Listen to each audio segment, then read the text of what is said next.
안녕하세요. 저는 천문학을 공부하는 박사과정 학생 유재원이라고 합니다. 반갑습니다.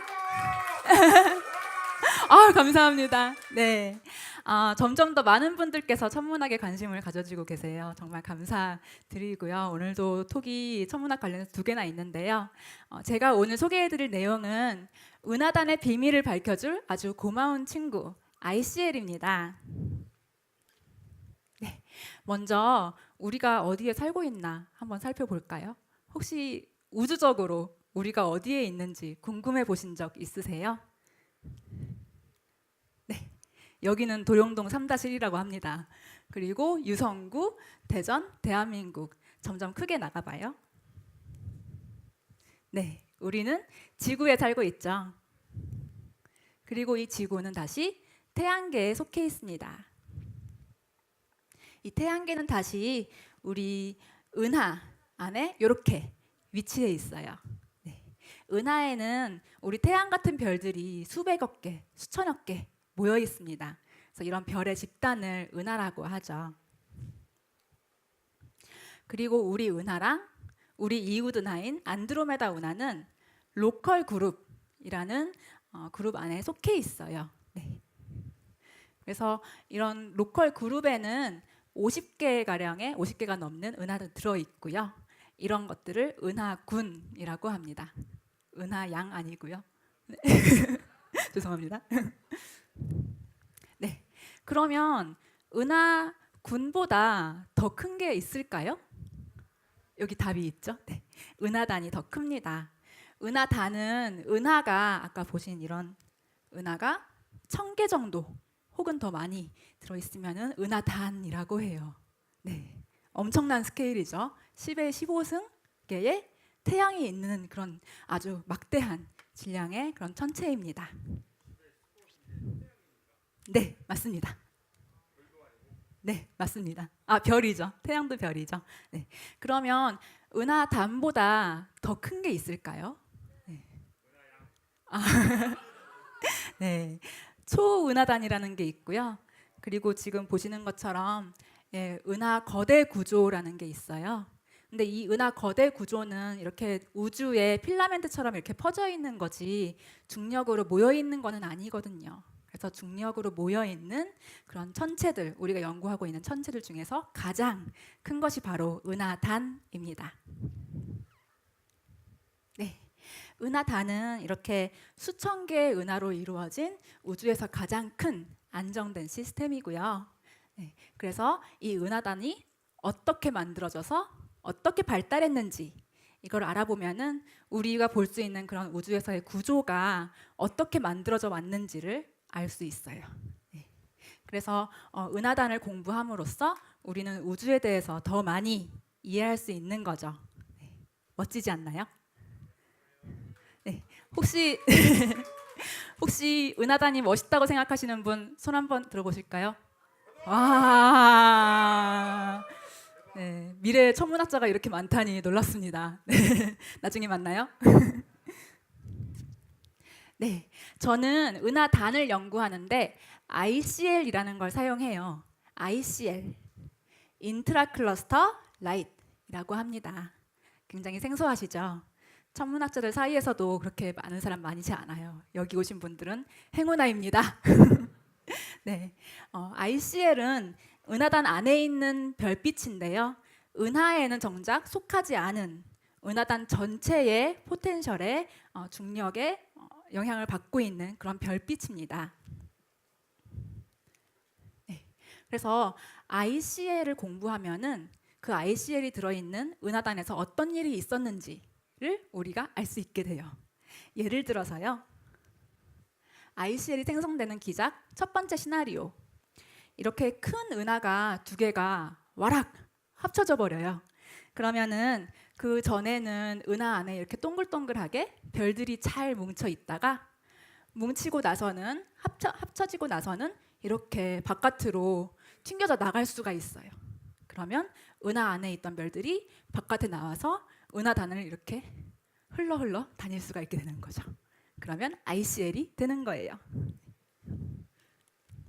또 2번째 시나리오. 네. 이렇게 은하가 샥 서로 스쳐 지나가요. 그러면 이 안에 은하 안에 있던 얌전히 있던 별들이 다른 은하의 그 중력에 이끌려서 뛰쳐나올 수가 있어요. 그러면 또 ICL이 될 수가 있는 거죠. 네. 이거는 마치 집안에 가만히 있다가 다른 집을 딱 보더니 오, 다른 집 멋있어 보여. 가볼까? 그래가지고 막 뭔가에 홀린 듯이 이렇게 탁 튀쳐나왔는데 그 새로운 집에도 못 들어가고 그 전에 집에도 못 들어가고 완전히 떠돌이가 된 거예요. 이런 애들을 ICL이라고 합니다. 그래서 저는 애칭으로 ICL을 집 나온 아이들이라고 그래요. 네. 아이쿠. 그리고 이런 여러 가지 기작들로 인해서 은하단 안에서는 ICL, 집 나온 아이들의 양이 점점점 많아집니다. 그래서 시간이 흐름에 따라서 ICL의 양은 증가하게 되는데요. 그러면 ICL이 얼만큼 있는지를 알게 되면 어떻게 될까요? 그 은하단이 얼마나 오랫동안 어떤 풍파를 겪어서 지금까지 왔는가를 알 수 있게 되겠죠. 네. 사실 우리가 우주를 관측하는 거는 그 순간의 스냅샷이에요. 그 전에 무슨 일이 있었는지는 우주의 그런 사진들은 우리에게 알려주지 못해요, 보통은. 하지만 ICL만큼은 제 생각에는 나무의 나이테처럼 아니면은 지층의 화석처럼 여태까지 있었던 일들을 차곡차곡 쌓아서 그대로 우리에게 정보를 주는 그런 고마운 친구라고 생각이 됩니다. 네, 이렇게 자유로운 영혼, 집 나온 아이들 ICL이 또 얼마나 기특하냐면요. 네, 여러분들 암흑물질이라고 들어보셨나요? 네, 이제 많이 친숙하시죠? 네, 암흑물질은 여러분께서 아시다시피 보이지도 만져지지도 않는 그리고 빛이랑 상호작용을 안 해서 우리가 어떤 물질인지 정체를 알지 못하는 그런 아주 신기한 물질이에요. 근데 오로지 중력만 행사하고 있죠. 이 암흑 물질은 은하단 안에서 85%나 차지한대요. 그러니까 은하단을 알고 싶으면 암흑 물질에도 관심을 좀 가져줘야 되겠죠? 네.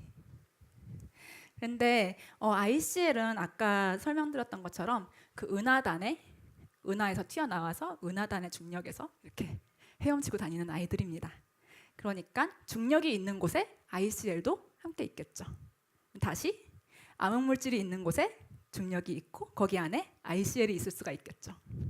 그러니까 암흑 물질이 보이지 않는다고 아무리 꽁꽁 숨어봤자 우리가 ICL을 공부하면 암흑 물질이 어디에 있는지 또 알 수가 있게 되는 겁니다. 네, ICL 보금자리를 떠나서 은하라는 보금자리를 떠나서 이렇게 우리에게 은하단의 여러 가지 비밀을 알려주는 이 고마운 ICL인데요. 근데 왜 하죠? 여러분들 천문학 왜 하는 걸까요? 제 생각에는 이렇습니다.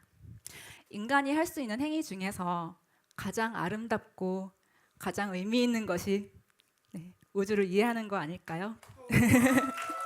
감사합니다. 네. 요즘에 그런 말이 있더라고요. 태어난 김에 살아가는 남자? 기왕 지능을 가진 인간으로 태어난 김에 우리가 이렇게 우주를 조금이나마 공부하고 이해해 나갈 수 있는 그런 능력을 가지고 태어난 김에 한번 우리가 할 수 있는 걸 해보는 것도 좋을 것 같습니다. 그리고 우리는 원시인일 때부터 우주를 바라보고 동경하고 상상하고 우주를 이해하려고 여태까지 노력해 왔어요. 그러니까 어떻게 보면 오늘날의 천문학이 현 인류의 지식 수준을 반영하고 있다고 봐도 무방할 것 같습니다. 우리가 지금 하고 있는 바로 이 천문학이 지금 우리 현재 지식 수준인 거예요. 더 알아서 뭐 하냐고요? 우리는 여기까지 알고 있으니까요. 우리나라의 천문학, 한국의 천문학이 결국은 한국인의 지적인 문명의 수준을 대변하고 있다고 봐도 괜찮을 것 같아요. 그렇죠? 그래서 오늘도 천문학자들은 매일매일 이렇게 전 인류를 대표해서 긍지를 가지고 그렇게 하루하루 역사를 쓰는 마음으로 우주를 이해해 나가고 있습니다. 네, 두 가지 광고를 보여드리면서 저는 여기까지 발표를 마치겠습니다. 감사합니다.